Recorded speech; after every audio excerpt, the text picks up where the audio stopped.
back again to the car, having a little bit of a black screen viewport error in Maya. I find it generally, I think I've only actually seen it happen in Macintosh. So if you see the screen doing that, it's just a little glitch. One of the things I want to do right now is I want to highlight a bunch of these edges and then hold shift and right click and go soften edge, and I'm going to do the same thing in here. You don't have to do this, but I just wanted to show you. You'll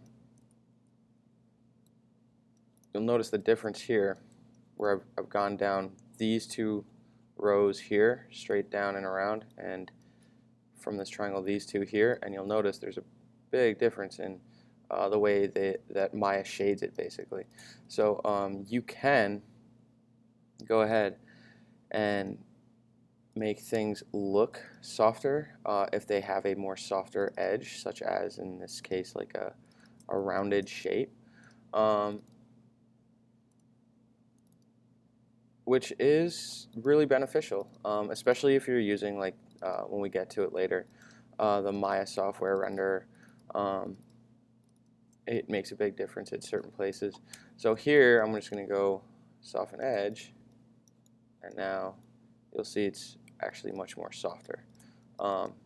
This edging we can't really do anything about at the moment, but that's really all we need to do for the time being.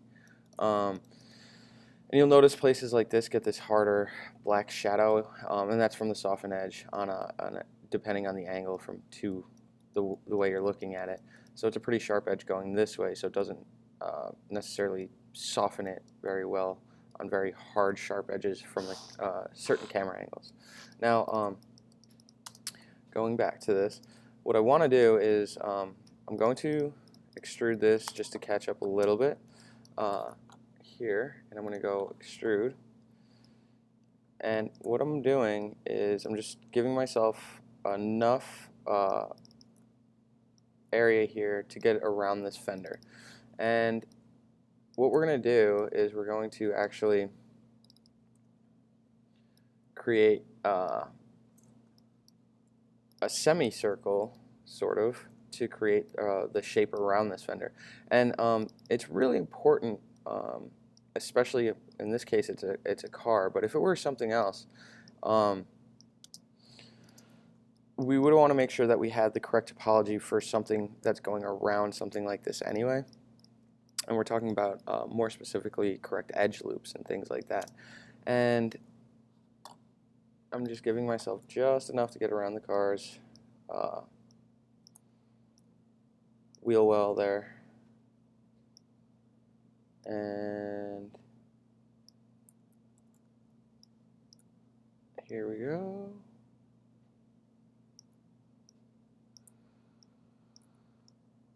Right, and here we go. And we already know how to do that. We just extrude and move scale into place.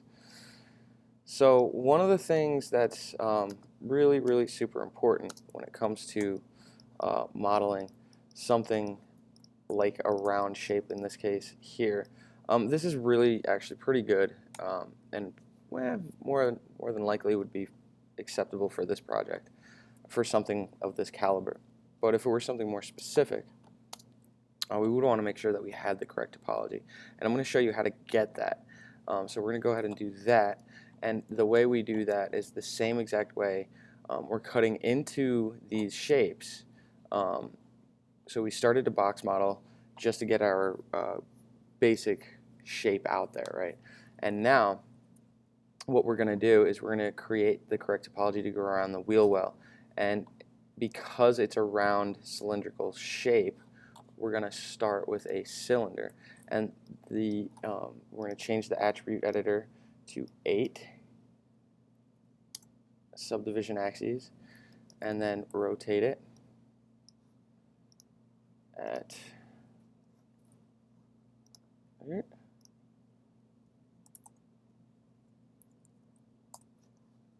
90 degrees. We'll go ahead and move this into place. And I might need a few more than that. Let's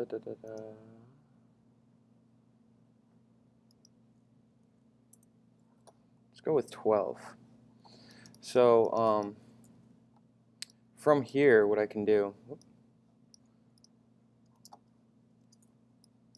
is I want to make sure that I get this into the correct size and scale and things like that. Shading, wireframe on shaded. And in order to do that, I can start by just moving and scaling. Now, there's one really neat little trick that we can do. If I go to edge mode and I just double click on this edge, it should highlight all the way around, and I press W, and now I hold V, and only dragging from this particular handle from my front viewport, it should snap directly. In this case, I'm going to delete these faces anyway, so I'm not too worried about these. And you'll see that all the verts connected to that edge will snap directly to the edge of this one to make sure that it's perfectly lined up. So I'm going to do the same thing here. And that's really, really important that we can do that. Now, another little nifty trick is pressing Shift-I while having an object selected, and that allows you to delete, or not delete, isolate the object so it's the only thing you see in screen. And I'm going to delete these faces, and what I'm going to do now also is I'm going to go to Mesh Display Reverse, just like we did with the inserting the headlight. And now from here, press Shift-I one more time. And now I'm going to turn shading, wireframe on, shaded on. And I'm going to take a quick look. And from this point, I can already start to read that I'm not going to need these faces. And I'm going to delete them on this side as well. And then I'm also going to delete them here, and here, and there. So now what I'm left with is, again, just this standard shape. Switch to my side view. And that's just shaping out the wheel. And now what I'm going to do is, in vertex mode, I'm going to move these into place. I'm going to put this one here, and that should be good. And then I'll put this one here. And what we're going to do from here is actually on both sides. I'm going to select this edging, and we can do this one at a time. We'll start with one at a time. You could select both edges at the same time. And I'm going to hit extrude, press R, and I'm going to scale them out. And now from here, I might need to make some adjustments to my topology, but for the most part, what I've done is I've created this edge loop. On this one, you'll see I have two here that I could essentially snap this one to. And this one I can go here, and this one I can go here. And the good thing about this is right here, this edge loop, I'm going to delete this one. I'm going to go hold Control and press Delete, and that will delete not only the edges but also the vertices attached to it. If I just hit Delete and I go to vertex mode, you'll see they're still there. If I press Control Delete, you'll see if I go to vertex mode, they're no longer there. So Control Delete's very important. Now there's two things I could do here. I'm just going to show you here really quickly. I know it's this one and this one. Press Shift-I.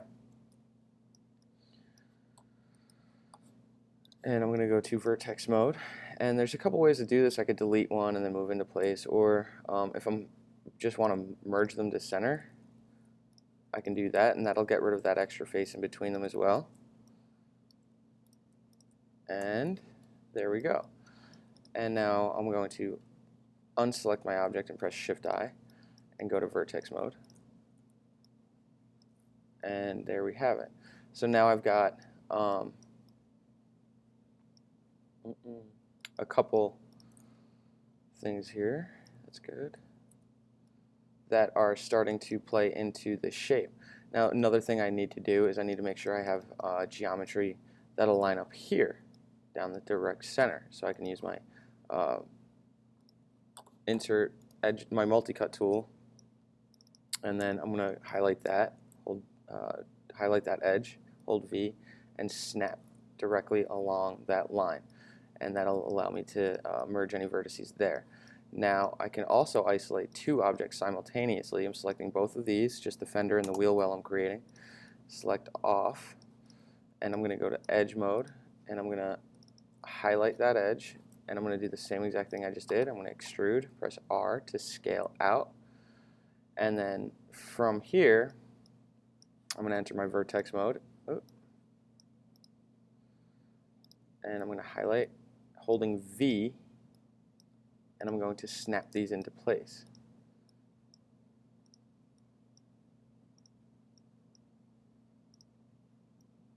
Okay, so now I've got that all nice and neat. What I'm going to do is I'm going to combine these objects. Combine. And now on these vertices, and I'm clicking and dragging on both sides. So I have these highlighted, and then also